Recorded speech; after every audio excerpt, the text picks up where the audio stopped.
All right, let's get started with another deep dive. Today, we're going to be talking about something that I know a lot of people are thinking about, and that is how to reduce your risk of dementia. Absolutely. We've got a really interesting article from BBC Science Focus magazine that a listener sent in, and it's got some fascinating insights into the latest research. Yeah, it's a timely one, too. Yeah. With dementia cases projected to triple globally by 2050. It is. It's a little bit scary when you see those numbers. Yeah. But the good news is that while we're waiting for a cure, there are things that we can do. That's right. And the science is showing that there are actual steps that we can take today to help protect our brains. And this article kind of highlights 7 key areas that we're going to dive into today. So, are you ready to get started? Absolutely. Let's dive in. All right. So the first one that really caught my eye, and literally, is about eyesight. Okay. And the article suggests that our eyesight could act as an early warning system for dementia. Yeah. So there was a study that was done in Norfolk in the UK, and they followed over 8,000 healthy individuals for 12 years. Wow. And the participants took a visual test where they had to spot a triangle that was forming within a field of moving dots. Okay. And those who were slower to spot that triangle were more likely to develop dementia later on. That's pretty wild. It is. It's pretty remarkable. It's almost like we're, having a window into future brain health just by looking at how our eyes are functioning. Right. But here's the really exciting part. Okay. The article also suggests that keeping our eyes active could play a role in preventing dementia. So what's the science behind that? Well, researchers are finding that activities requiring active eye movements, especially like horizontal eye movements, seem to improve memory retrieval. Like one theory is that maybe it's stimulating specific areas of the brain, Right. Associated with memory function. I see. But, more research is needed. Makes me think about, how much we use screens these days. Right. So all that, staring and scrolling, could that actually be good for our brains? Well, more research is needed to confirm a direct link, but the study did find that, people who regularly read and watch TV, Okay. which are activities that involve consistent eye movements, Right? tend to have better memory and a lower risk of dementia. Of course, it's all about balance. Of course. So getting lost in a good book or a good show might not be so bad after all. exactly. All right. Speaking of keeping our minds engaged, the article also highlights lifelong learning as a key factor in preventing dementia. Yeah, the use it or lose it principle definitely applies to our brains. It does. Studies show that every additional year of education is linked to an 11% decrease in dementia risk. Wow. Now, we have to, acknowledge the role of socioeconomic factors here. Right. People with more education often have access to better health care. Right, yeah. And tend to live healthier lifestyles. Absolutely. But even when those factors are considered, education itself appears to have a protective effect. That's a pretty compelling statistic. Yeah. It really emphasizes the importance of, continuing to learn and challenge ourselves throughout our life. For sure. Yeah. And it seems that this benefit extends beyond just prevention. Oh, how so? The article says the study suggests that education may even help individuals who do develop dementia cope better with the brain changes Oh, interesting. before the symptoms even fully manifest. So it's like a double layer of protection almost. Yeah, That's fascinating. it is. This focus on keeping our minds active, it makes me think about the social side of things, too. Okay.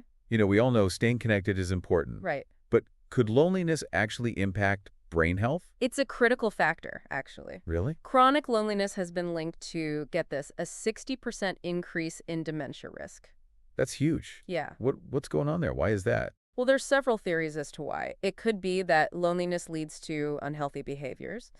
Or perhaps the stress of feeling isolated takes a physical toll on the brain. I see. There's different theories. 60% is a really significant increase. Yeah, it is. So what can we do to combat this, especially, in a world that can feel increasingly isolating? Well, I think it starts with recognizing your own social needs. Okay. Some people thrive on frequent interaction, Yeah. while others need just a few close connections. Right. Whatever your preference is, I think making a conscious effort to connect with friends, family, or neighbors can make a difference. Yeah. And on a larger scale, supporting systems that address loneliness, especially for the elderly, is crucial. So it's about fostering a sense of community and belonging. Exactly. Yeah. Okay, so we've covered the importance of staying mentally and socially engaged. Right. Now, this next one really intrigued me. It's the idea that our personalities could play a role in dementia risk and even resilience. And it seems like something that's so ingrained. It's so bellish. Right, right. Like, how could that be? Yeah, how can that be? Well, this is where things get really interesting. Researchers have been studying what's called the Big Five personality traits: Okay. conscientiousness, extroversion, openness to experience, neuroticism, and agreeableness, to understand how they might be related to dementia. So is there like a dementia-prone personality? It's not quite that simple. Okay. The research suggests that certain traits like high conscientiousness, low neuroticism, and generally having a positive outlook are associated with a lower risk of dementia. So like being organized, calm, and optimistic Exactly. could offer some protection. Yeah, and what's even more fascinating is that these positive personality traits might actually help buffer the brain Oh, wow. against dementia symptoms even when the disease is present. That's incredible. It is pretty fascinating. But aren't our personalities like fairly set in stone?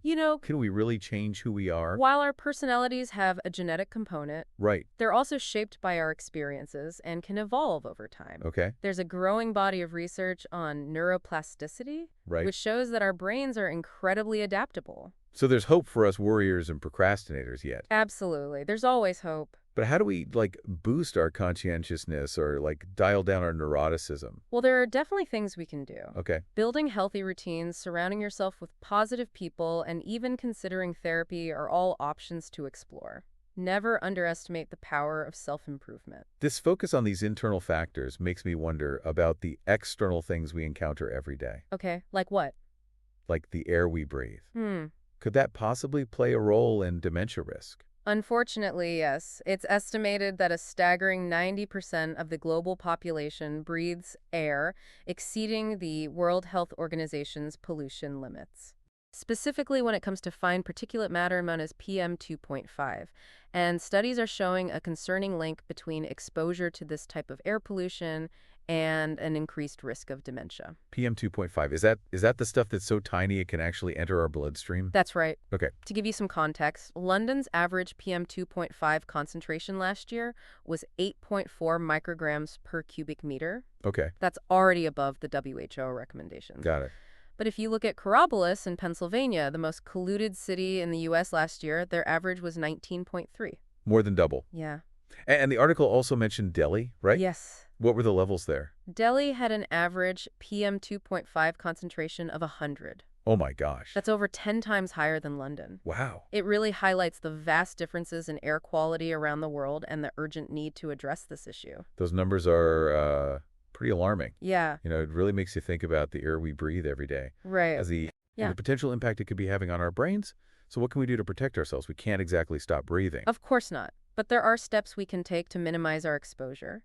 Staying informed about air quality alerts in your area, using a mask when pollution levels are high, Okay. and avoiding outdoor exercise during peak traffic times can all help. So those are practical things that we can all do. Yes. But this isn't just an individual problem. It's a global issue, right, that requires systemic change. Absolutely. Investing in cleaner transportation, transitioning to renewable energy, and enforcing stricter emissions standards are all crucial steps. This isn't just about protecting the planet, but also about safeguarding our minds. It's a powerful reminder of how interconnected our health and the environment really are. Absolutely. Okay, so we've covered a lot of ground here. Eyes, education, social connections, personality, and now air quality. What other surprising factors are linked to dementia risk? Well, let's talk about something we all love: sleep. Those diseases are much more crucial for brain health than you might think. Really? Yeah, sleep disturbances are often associated with a dementia diagnosis, particularly a phenomenon known as sundowning. Sundowning. What is that? So it's a symptom where individuals with dementia experience increased restlessness, confusion, and agitation as the sun sets and darkness falls. Oh, wow. Yeah. That sounds incredibly challenging. Yeah. For both the person experiencing it and their caregivers. Absolutely. But what about, like, sleep before a diagnosis? Can lack of sleep actually increase the risk of developing dementia? There's growing evidence suggesting that it might. Really? A 2021 study in Nature Communications followed over 8,000 people aged 50 to 70 Okay. and found that consistently getting less than 7 hours of sleep was linked to a 30% higher risk of developing dementia later on. 30%. That's significant. It is significant, yeah. Why is sleep so important for brain health? Like, what's happening during those 7 hours? Well, one theory is that sleep plays a crucial role in clearing harmful plaques from the brain, Hmm. plaques that are thought to contribute to dementia. Okay. And this process is particularly important during the menopause for women. So it's not just beauty sleep, it's brain-boosting sleep. That's right. We should all be prioritizing those 7 hours. Okay, so we've covered so many individual factors today. Is there a bigger picture we need to consider when it comes to reducing dementia risk? We've talked about individual factors, but it's crucial to remember that everything is interconnected. Right. Our overall health plays a huge role, and there's a particularly strong link between heart health and brain health. So what's good for the heart is good for the brain. Precisely. Preventing cardiovascular disease, managing diabetes, maintaining a healthy weight, and avoiding smoking all contribute to a lower risk of dementia. And at the foundation of it all are diet and exercise. Ah, the dynamic duo. But there's so much conflicting information out there about the best diet for brain health. What's the current thinking? The Mediterranean diet, rich in fruits, vegetables, whole grains, and healthy fats, is often recommended. However, it's important to note that more research is needed to confirm its definitive impact on dementia risk. Okay. A large-scale study in 2022 didn't find a significant reduction in dementia cases among those following this diet. But many experts still believe it's beneficial overall. So a balanced, healthy diet is probably a good approach regardless of the specific recommendations. Exactly. What about exercise? How much do we need to be doing to protect our brains? The evidence is compelling on this one. Exercise is a powerful weapon in the fight against dementia. Really? Regular physical activity can reduce overall dementia risk by 28%. Wow. And for Alzheimer's disease, the most common form of dementia, that number jumps to an impressive 45%. 45%? That's incredible. It is pretty impressive. What kind of exercise are we talking about? Does it have to be intense? Not necessarily. Moderate intensity exercise, such as brisk walking, swimming, or cycling, for at least 150 minutes a week, is a good goal. Okay. But even lighter activities like gardening or dancing can be beneficial. So just get moving. Yeah. It's good for our bodies and our brains. Absolutely. Wow. It's amazing how many different factors contribute to dementia risk. It is fascinating. I'm feeling a little bit overwhelmed, but also strangely empowered. Yeah. Like there's so much we can do to take control of our brain health. I agree. What's fascinating to me is how interconnected all these factors are. It highlights the importance of a holistic approach to well-being. Absolutely. Taking care of our physical, mental, and social health plays such a crucial role in protecting our brains. This has been a truly enlightening deep dive. Yeah, it has. But before we wrap things up, I have a question for you. Okay, shoot. Out of all the things that we've discussed today, what one positive change are you going to prioritize to support your own brain health? That's a great question. It's hard to choose just one, but I think I'm going to focus on consistently getting those 7 hours of sleep. That's a great choice. Yeah.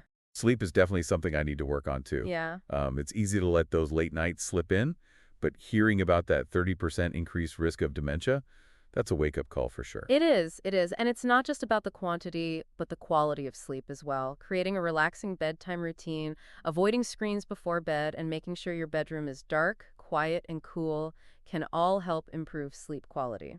Those are great tips. Speaking of routines, I'm also inspired to be more conscientious in general. Maybe I'll finally tackle that overflowing to-do list. I think that's a fantastic idea. Even small changes can make a big difference. Remember, you don't have to overhaul your entire life overnight. Start with 1 or 2 manageable adjustments and build from there. Good advice. And hey, if we can work on our personalities, maybe we can even become a little less neurotic along the way. Who wouldn't want a calmer, more resilient brain? Exactly. It's about taking a proactive approach to our brain health rather than waiting for problems to arrive. And the best part is, many of these strategies benefit our overall well-being, too. It's a win-win situation. We get to live healthier, happier lives and reduce our risk of dementia. Before we get too carried away with our self-improvement plans, let's circle back to the article for a moment. All right. I was particularly struck by the link between air pollution and dementia risk. Yes, that's a growing area of concern, and for good reason. We often focus on the immediate effects of air pollution, respiratory problems, asthma, allergies, but the long-term impact on our brains is just beginning to be understood. It's unsettling to think that something we breathe in every day could be silently damaging our brains. It is concerning, and the invisible nature of it can make it even more frightening. We can't always see or smell the pollutants that are harming us. So what can we do? We can't exactly hold our breath all the time. Of course not, but being aware of air quality alerts, wearing a mask when pollution is high, and avoiding outdoor exercise during peak traffic times can all help. Those are good tips. But this isn't just an individual problem, it's a global crisis. Absolutely. Addressing air pollution requires systemic change. We need to advocate for cleaner transportation systems, transitioning to renewable energy, and implementing stricter emissions standards. These are crucial steps not only for our planet, but also for the well-being of our minds. It's a complex issue, but it's one that we can't afford to ignore. Definitely not. Our brains depend on it. We've covered a lot of ground today, from eye exercises to personality tweaks to advocating for clean air. I'm feeling a bit overwhelmed, but also strangely empowered. There's so much we can do to take control of our brain health. I agree. It can feel daunting at first, but remember, even small changes can have a ripple effect. It's like that butterfly effect idea. A tiny flap of our wings or a few extra hours of sleep could have a huge impact down the line. Precisely. Every healthy choice we make is an investment in our future well-being. That's a great way to look at it. So what are you most excited about implementing in your own life? What's your top brain-boosting priority? Well, besides those 7 glorious hours of sleep, I'm going to focus on incorporating more social interaction into my routine. That's a great one. Quality time with friends and loved ones. Definitely brain-boosting. And hey, maybe we can even combine it with some exercise. How about a nature walk with friends? I love that idea. It checks multiple boxes on our dementia prevention checklist: social connection, physical activity, and exposure to nature, which has also been shown to be beneficial for cognitive function. Triple win. See, this is why I love doing these deep dives with you. We always end up with a concrete action plan. It's all about turning knowledge into action. And who knows, maybe our conversation today will inspire our listeners to make some positive changes in their lives as well. That's what we're hoping for. We'd love to hear from you all. What resonated with you? What questions do you have? And what steps are you taking to protect your brain health? We're all in this together, and sharing our experiences and knowledge can help us all navigate this journey more effectively. Absolutely. So keep those brains active, everyone, and we'll see you next time for another deep dive. That was great. You know, it's interesting. We often think about dementia being an issue for older adults. Right. But really, what are these things that we can do to prevent it? Yeah. They're things that we can and probably should be doing throughout our lives. That's a great point. You know? It's never too early to start thinking about brain health. Yeah. And building those healthy habits early on. Right. Can make a big difference later in life. For sure. Speaking of which, you mentioned cognitive reserve earlier. Yeah. I've heard that term before. Uh-huh. But I'm not entirely sure what it means. So cognitive reserve refers to your brain's resilience. Okay. Its ability to withstand damage. Right. And continue functioning well even as we age or if disease is present. Got it. Think of it like having a backup generator for your brain. I like that analogy. Yeah. So the more cognitive reserve we do up, Uh-huh. the better equipped our brains are to handle challenges down the road. Exactly. Right. And building cognitive reserve, it's not just about, doing brain teasers or Sudoku. It's about engaging in a variety of mentally stimulating activities that challenge our brains in different ways. So like learning a new language, playing a Yes. musical instrument, Exactly. or even just having engaging conversations. For sure. Those can all contribute to a healthier brain. Precisely. And what I love is that, yeah. these activities aren't just like good for our brains, Right. but they're also enjoyable. Mm-hmm. They're enriching experiences. Absolutely. It's about living a life that's both mentally stimulating and fulfilling. Exactly. I love that. Yeah. It's not about like living in fear of dementia. Right. It's about embracing a lifestyle that nourishes our minds and bodies. Absolutely. Yeah. And remember, it's never too late to start. Right. Our brains are incredibly adaptable. That's good to hear. And even small changes can make a difference. That is really good to hear. Yeah. This has been such a fascinating and empowering conversation. Good. I'm glad. I feel like I've learned so much. Yeah. I'm definitely walking away with some actionable steps Good. to improve my own brain health. That's great. Before we wrap up, though, Okay. I wanted to touch on something Uh-huh. that really resonated with me, Okay. and that is the link between air pollution and dementia risk. Yes. It's alarming to think Yeah. that something we breathe every day Right. could have such a profound impact on our brains. It's a growing concern, and rightfully so. Yeah. We often think about the immediate effects of air pollution, right? Like respiratory issues. Right. But the long-term consequences for our brains are only just beginning to be understood. It seems like there's so much more that we don't know than we do Oh, absolutely. about all of this. Yeah. And the fact that it's often invisible Uh-huh. makes it even more worrisome. Yeah, because, you can't always see or smell the pollutants that might be harming us, It's true. you know? So what can we do about it? Well, We can't exactly hold our breath all the time. of course not. Yeah. But there are some practical steps we can take to minimize our exposure. Okay. Being aware of air quality alerts in your area, using a mask when pollution levels are high, Okay. and avoiding outdoor exercise during peak traffic times can all make a difference. Those are all good individual steps. But this feels like a much bigger issue. It is. It's a global problem that needs a global solution. Absolutely. Yeah. Addressing air pollution requires systemic change. Right. We need to advocate for cleaner transportation, transition to renewable energy sources, Right. and implement stricter emissions standards. Yeah. It's about protecting both our planet and our minds. This deep dive has really opened my eyes to the interconnectedness of our health and the environment. Absolutely. It's not just about individual choices, Uh-huh. but also about collective action. It is. Speaking of action, Okay. what step are you personally most excited to take to protect your brain health? You know, aside from getting those crucial 7 hours of sleep, Yeah, I'm going to prioritize building stronger social connections. I think that's great. Yeah. I think making a conscious effort Yeah. to spend more quality time with friends and loved ones. Yeah, I think that'll be a good step. That's wonderful. Yeah. And those social interactions can easily be combined Right. with some of the other preventative measures we Yeah. talked about. Exactly. What about inviting a friend for a walk in nature? Oh, I love that. You know? Yeah. That chance to socialize, Right. get some exercise, and Yeah. enjoy the benefits of being outdoors. It ticks so many boxes. Right. Social connection, physical activity, and exposure to nature. Yeah. Which we know is also beneficial for cognitive function. It's a win-win-win. Exactly. This is why I enjoy these deep dives so much. Me too. We always end up with a concrete action plan. It's all about turning knowledge into action. Yeah. And who knows, maybe our conversation today will inspire our listeners to take some positive steps as well. I hope so. Yeah. We'd love to hear from you all. Uh-huh. What resonated with you from this episode? Yeah. What questions do you have? Right. And what actions are you taking to prioritize your brain health? We're all on this journey together. We are. Sharing our experiences and knowledge can make it more manageable and empowering for everyone. So true. Yeah. Well, on that note, I think it's time to wrap up this deep dive. Okay. Thank you so much for joining me today. It's been fun. And sharing your insights. It's been a truly enlightening conversation. The pleasure was all mine. And to our listeners, Yes. thank you for being here. Thank you. We hope you found this deep dive informative and inspiring. Remember, a healthy brain is a happy brain. That's a great motto to live by. It is. Until next time, keep those brains active and stay curious. Sounds good. It's interesting, you know, we've talked about all these individual steps to Uh-huh. protect our brains, Yeah. but it makes you wonder if there's anything we can do to, like, boost our brain's resilience, kind of in a more general sense. That's a great question. Yeah. It brings us back to that concept of cognitive reserve Right. we talked about earlier. You mentioned it's like Yeah. having a backup generator Right. for the brain, Uh-huh. but how exactly do we build up that reserve? Think of it as creating a rich Okay. and diverse network of connections in your brain. Right. The more you challenge yourself mentally Okay. and engage in a variety of stimulating activities, Yeah. the stronger and more adaptable your brain becomes.